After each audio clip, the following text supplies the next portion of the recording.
આઠમના દિવસે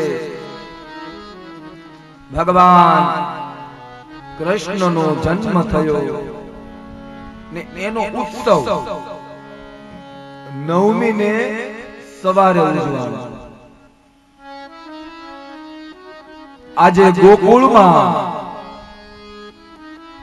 ગાયો શણગારવામાં આવી. નંદ બાબાને વહેલી સવારમાં ખબર પડી કે મારે ત્યાં લાલાનો જન્મ થયો છે, બહુ જ મોટી ઉંમરે.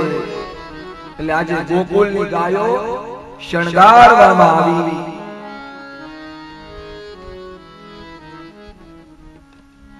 બધી જ ગોપીઓ કહેવા લાગી, બાબા બધાય હો આપકે ઘર સૂત ભયો, લાલવ ભયો.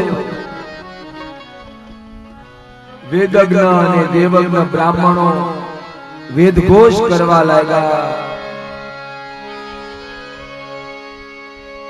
જાત કર્મ સંસ્કાર તેરા. નવમી ને સવારે સાંભળજો બાપ, ભગવાનના જન્મ સુધીની કથા જોઈ, હવે ભગવાનની લીલાની કથા. નવમી ને સવારે બાલકૃષ્ણના જાત કર્મ સંસ્કાર કરાવવામાં આવ્યા. આપણે ત્યાં 16 સંસ્કાર થાય. કેટલા સંસ્કાર? 16 સંસ્કાર. પેલો સંસ્કાર એ સીમંત સંસ્કાર. માતાઓનું સીમંત થાય ને, બાળક ગર્ભમાં હોય ત્યારે, એ પેલો સંસ્કાર. અને છેલ્લો સંસ્કાર અગ્નિ સંસ્કાર. આ બંને સંસ્કારની વચ્ચે 14 સંસ્કાર આવે. સંસ્કાર શું કામ થાય? આપણે ત્યાં પ્રણાલિકા છે ને સીમંતની, 5મા મહિને અથવા 7મા મહિને માતાઓનું સીમંત કરે. એ સીમંત મારા બાપ તમને ખ્યાલ નહીં હોય પણ તમને સમજાવું. એ સીમંત છે ને એક સંસ્કાર છે. એનથી તમારી અંદર જે ગર્ભ છે ને એ ગર્ભની શુદ્ધિ થાય છે, એ માટે સીમંત કરવામાં આવે.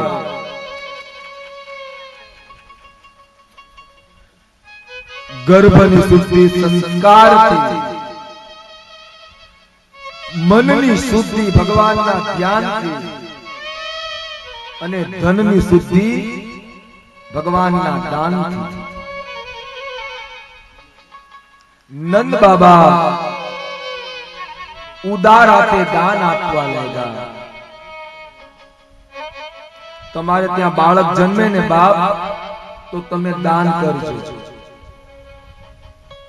ઘણા લોકો કહે કે અમારે દેવું છે પણ સૂતક લાગે. જેને દેવું હોય ને બાપ, એને કોઈ દિવસ સૂતક નથી લાગતું. જેને નો દેવું હોય એને આખી જિંદગી સૂતક લાગે છે. ભાગવતમાં લખ્યું છે કે તમારે ત્યાં સંતાનનો જન્મ થાય ને તો દાન કરજો, પણ એનો સમય બતાવ્યો છે. હું સમય બતાવું તમને. બાળક જન્મે ને ત્યારથી લઈ અને ત્રીજા દિવસે નાળ છેદન, બાળકની નાળ કાપવામાં આવે.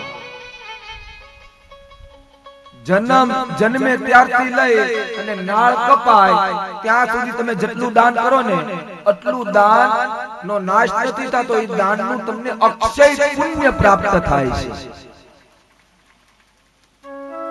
નંદ બાબાએ ઉદાર હાથે દાન આપવા લાગ્યા. આજે બાળકનો જન્મ થયો ને તો નંદ બાબા પિતૃ પૂજા કરાવે છે. આ બધું લેવાનું છે બાબા. તમારે ત્યાં બાળક જન્મે ને તો પિતૃ પૂજા કરાવજો. નંદી મુખ સરાધ કરી જાત કર્મ સબ કિન, આટક ધેનું બચન મની નૃપ વિપર કર દિન. નાંદી મુખ શ્રાદ્ધ કરે એટલે કે નાંદી શ્રાદ્ધ એટલે કે પિતૃ પૂજા. શું કામ? તો કે બાળક જન્મે ને તો 3 ઋણ લઈને જન્મે છે.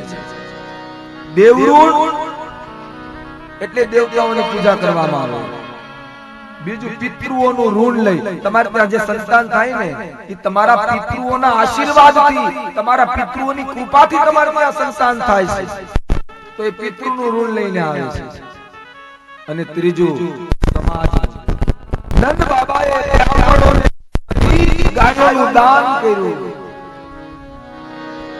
7 મોટા મોટા તલના પર્વતો બનાવી એની ઉપર રેશમી વસ્ત્ર ઓઢાડી અને બ્રાહ્મણોને તલનું દાન કર્યું યાદ રાખજો વાલા તલનું દાન બહુ શ્રેષ્ઠ છે પુત્ર જન્મે એટલે પુત્ર જન્મે વ્યતિપાતે સંક્રાંતે અમુક જગ્યા બતાવી એ સમયે તમે તલનું દાન કરો ને કઈ કઈ જગ્યા પુત્ર જન્મે વ્યતિપાતે સંક્રાંત તમારે ત્યાં પુત્રનો જન્મ થાય વ્યતિપાત નક્ષત્ર હોય અને ત્રીજું સંક્રાંત એટલે કે આપણે મકર સંક્રાંતિમાં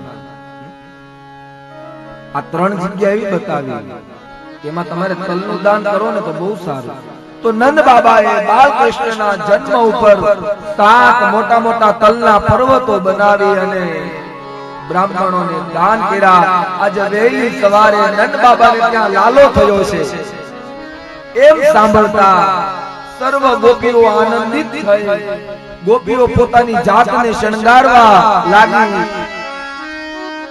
આજે વાછરડાઓ ચારે બાજુ કૂદવા લાગ્યા ગોપીઓ નાચવા લાગી બધી જ ગોપીઓ બધાય ગાતા ગાતા બાબા નંદના આંગણામાં આવી ગઈ મૈયા बधाई हो आपके घर लालो गयो